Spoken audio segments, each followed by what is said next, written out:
हाँ बादशाह ने मजदूरों को ऑर्डर दे दिया, अब गाड़ी में भर लिया, मार्च में भर लिया। ये वो बनिया बताए वो के लिया। क्या बोले जरा मेरे को बताना। पूरी बात बता। हाँ पूरी बात बता। हाँ। हाँ हाँ तो दूसरे फिर काम में चले गए। पूरे श्याम ने डांगर इकट्ठे रहा करते दिन में। हाँ। सब डांगर अपने घर चले जाए, वो गाड़ी वाले वहीं थे। बच्चा ही था, उन्हें बीरबल था। और भाई सब डांगर घर चले जाए हैं, तुम यहाँ क्यों रुक रहे हो। अब जी बादशाह ने न्यों बता दिया, भाई कुछ भर लिया माल। भाई बादशाह की था, महल पर खड़ा था, मौसम तेज था, काली घटा उठ रही थी, बगले जहाँ थे सफ़ेदी भर ले जाओ। बीरबल ने बोल दिया। अब भाई तुमने एक भी ना हो गया उधर हो क्या नहीं, किसने बताया है। उन्होंने बोल दिया, भाई एक बीरबल था सोरा, अब उसने मेरे दौड़ ले आओ। वो बुला लिया। बीरबल तू इतना शाना है, तेरा बाबू तो बहुत शाना होगा। ये पढ़ रहे हैं जैसे मन पढ़ूँ।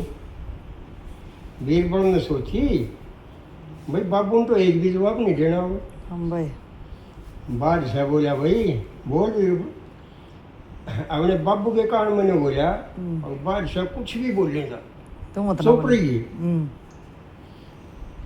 बादशाह बूझे गया, वो चुप रहा, उसने जवाब तो पूरे देने नहीं आओ, चुप थे जी। बादशाह बोले बीरबल ने, बीरबल बेवकूफ का पाछे पड़ गया तो क्या हो, सब चुप हो गया। लेकिन मुझे नहीं तो हम तो पढ़ रहे ना जी, हमारे लिए बेचारे। राजा अकबर था, उसके दरबार में मंत्री था बीरबल। हाँ। तो राजा ने कोई आदेश दिया कि जिसको जो भी जा रहा है बाहर, जो मिले वही ले आओ। तो ऐसे लेके आए। तो बीरबल ने जैसे सलाह दी ना, वो कोई कुछ ले आया, कोई पशु ले आया, किसी ने कह दिया भाई बुगले जैसे उड़ रहे हैं, सफ़ेद बुगले हैं, तो सफ़ेदी लिया वो।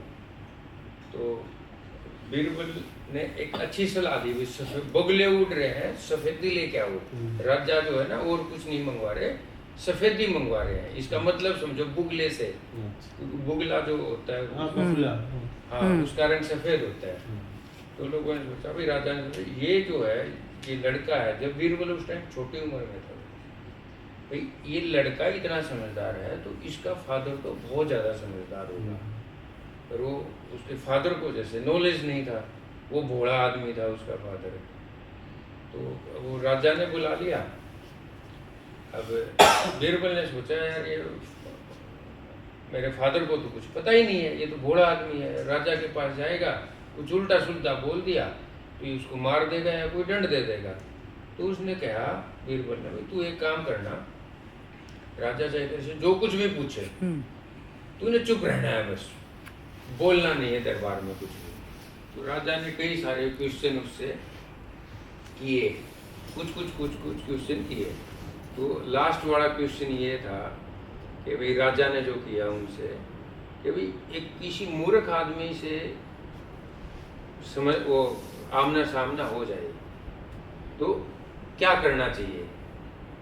तो बीरबल ने तपाक से उसका उत्तर दे दिया, क्योंकि उसका फादर तो चुपचाप पहले से ही खड़ा था, वो तो बोल ही नहीं रहा था। उसको कहा था भाई चाहे कुछ भी बोले तू चुप रह गया। तो बीरबल ने फिर उसके अर्थ में समझाया कि जी मूर्ख आदमी से तो पाला पड़ जाए, आमना सामना हो जाए, तो ये करना चाहिए जो मेरे फादर करने लग रहे हैं, तो चुप रहना चाहिए, बस कोई जवाब नहीं देना चाहिए। बीरबल ने राजा को ही मूर्ख बता दिया अपने फादर को। तो फिर वो कर इसका मतलब यही है। और राजा समझ रहा था कि उसका फादर मूर्ख है, कुछ भी बात का जवाब नहीं दे रहा। मैं इतने क्वेश्चन किए पर कुछ नहीं जवाब दिया, तो मूर्ख है। ठीक है, बोलना तो आता है पर जवाब नहीं देता, मूर्ख है। राजा तो उनको समझ रहा है। फिर वो उसने बीरबल को पूछा, भाई किसी मूर्ख से, राजा ने पूछा बीरबल, किसी मूर्ख से पल्ला पड़ जाए तो क्या करना चाहिए। तो बीरबल ने अपने पिताजी को बड़ा रखते हुए कहा जी चुप रहना चाहिए। तो बीरबल ने राजा को मूर्ख समझा। इस कहानी से ये सीख मिलती है कि चुप रहने वालों को समझदार ना समझो। ये बोलने पे ही पता चलेगा, बोलने पे ही चुप है तो उसे समझदार नहीं समझ मत समझो। जब वो बोलेगा तभी पता चलेगा कि वो समझदार है कि मूर्ख है। ठीक है चलेंगे।